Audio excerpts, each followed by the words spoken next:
Добрый день! Привет, ребята! Вас приветствуют участники отряда юных инспекторов движения города Казани. Мы начинаем наш веселый, Познавательный, открытый урок.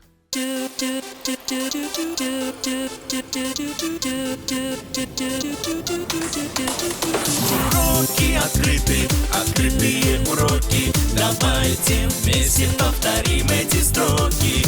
Юные инспекторы расскажут обо всем. Открытые уроки все вместе проведем.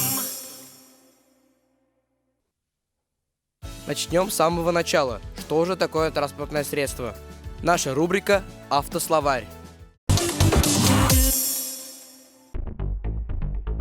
Транспортное средство – это устройство, предназначенное для перевозки по дорогам людей, грузов или оборудования, установленного на нем.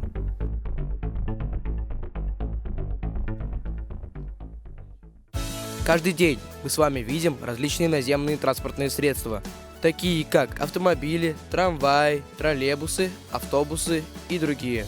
А представьте себе, что когда-то все они выглядели совершенно по-другому. Как жаль, что у нас нет машины времени. А она нам и не нужна. Сотрудники ГИБДД Республики Татарстан позаботились об этом и создали очень интересный музей.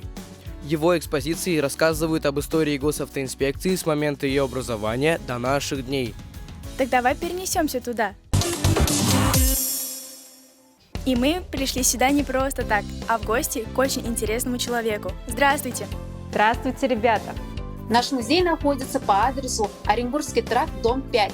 Прийти может любой желающий с понедельника по пятницу с 8 до 5, а записаться может по телефону, который вы видите на экране. История госавтоинспекции – это история, неразрывно связанная с автомобилестроением. Сначала была эпоха различных карет и экипажей. Знатные люди разъезжали в каретах, запряженных 4 или 6 лошадей. Обычные горожане довольствовались колясками и телегами. В первой половине XIX века основным видом транспорта были гужевые, то есть конные повозки. Одна из них выставлена в этом зале. В Казани их называли барабосами, от татарского слова «барабас», что означает «поехали». Проезд в экипаже обходился горожанам в обычные дни в 20 копеек, а в праздничные – 6 рублей. Однако все эти виды транспорта не могли вместить большого количества народа. Люди в то время еще не имели представления об общественном транспорте. Первые общественные транспортные средства назывались омнибусами или дилижансами на конной тяге. В такие экипажи помещалось сразу по 12 пассажиров. Но такой транспорт просуществовал в Казани недолго. В начале 20 века было решено проложить конно-железную дорогу, или по-другому конку. Конка представляла из себя вагон, в который были запряжены лошади. Они везли его по рельсам, проложенным по улицам города. Первая конно-железная дорога в Казани была проложена через Кировскую дамбу, раньше Земская дамба. Сейчас уже и представить невозможно, как люди обходились без автомобиля. Поездки даже на короткие расстояния отнимали массу времени, не спасала и железная дорога. И вот в конце XIX века начали появляться первые паровые машины – паромобили, экипажи, передвигавшиеся силой пара. А в 1896 году появились и первые отечественные автомобили, но купить себе автомобиль могли только богатые. Час проката автомобиля стоил 6 рублей, а чтобы купить лошадь, хватало 50 рублей.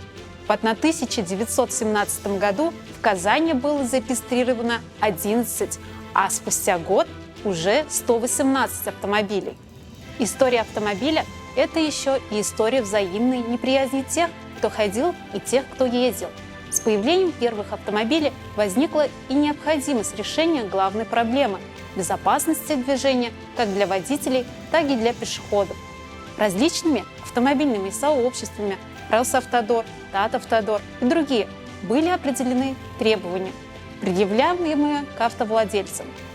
В 1911 году появились первые дорожные знаки – неровная дорога, извилистая дорога, перекресток, пересечение железной дорогой. В музее большое внимание уделяется Филиппу Филипповичу Рудольфу. С его именем связаны первые шаги в деле организации автотранспорта в ТССР.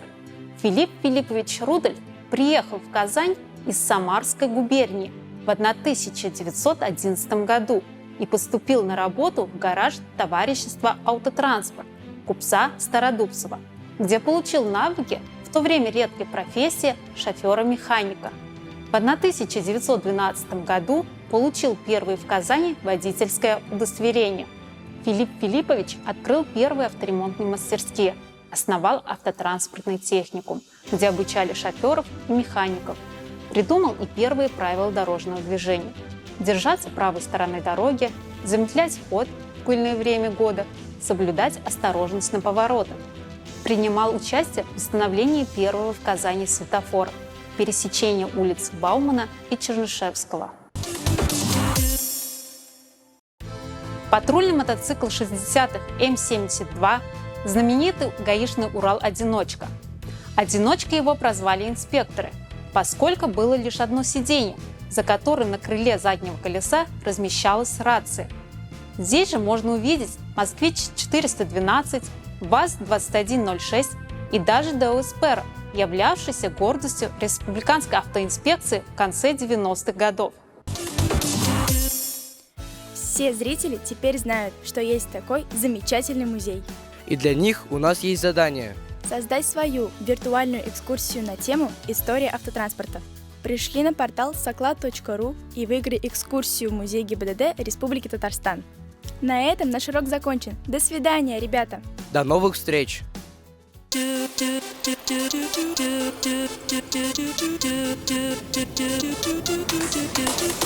Уроки открыты, открытые уроки. Давайте вместе повторим эти строки. Юные инспекторы расскажут обо всем. Открытые уроки все вместе проведем.